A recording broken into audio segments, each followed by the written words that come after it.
apa sih yang sama bentuknya di lingkungan sekitar kita, di makanan yang bentuknya hampir sama seperti segitiga? Ada yang tahu? Tahu, Bu. Ini Fitri apa? Pizza, Bu. Iya benar ya. Jadi bentuk yang sama seperti segitiga itu adalah pizza.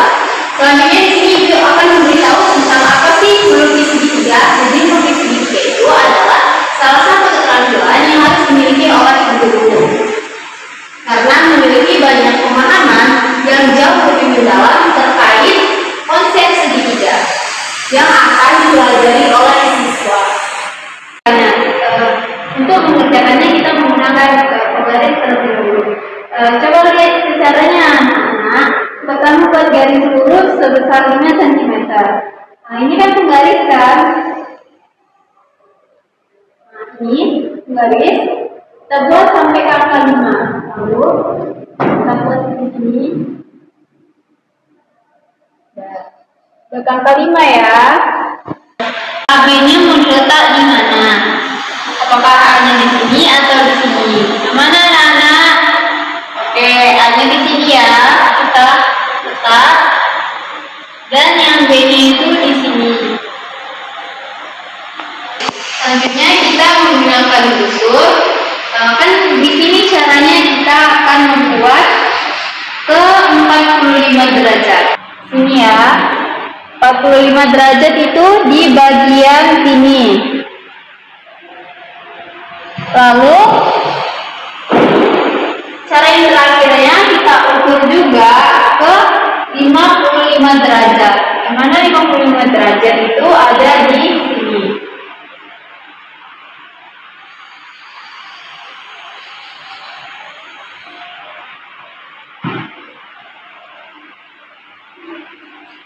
Lalu anak-anak yang terakhir kita kan sudah mendapatkan kan di sini 45 derajat, kalau di sini 55 derajat. Sekarang tinggal kita tarik dari sini ke sini.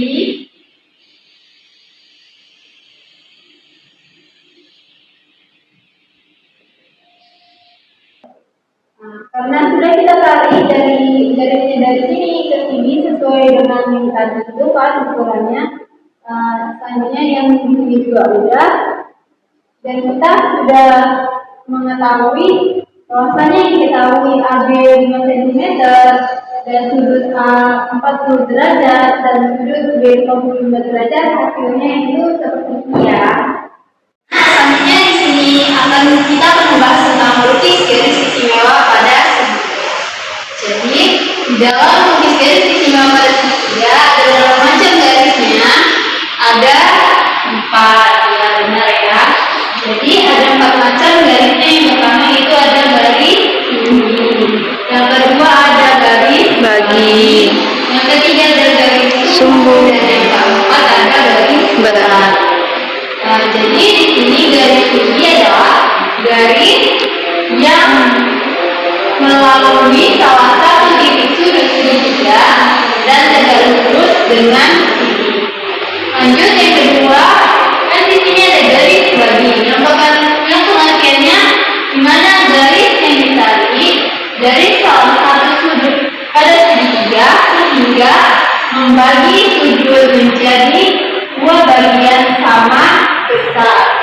Dan yang ketiga ada garis sempur. Dimana pengertiannya bersama ya, garis membagi sisi segitiga menjadi 2 bagian sama panjang dan tegak. Dan yang terakhir di sini ada keempat, ada garis berat. Di mana pengertiannya juga garis yang ditarik dari sudut membagi sisi depannya menjadi 2 bagian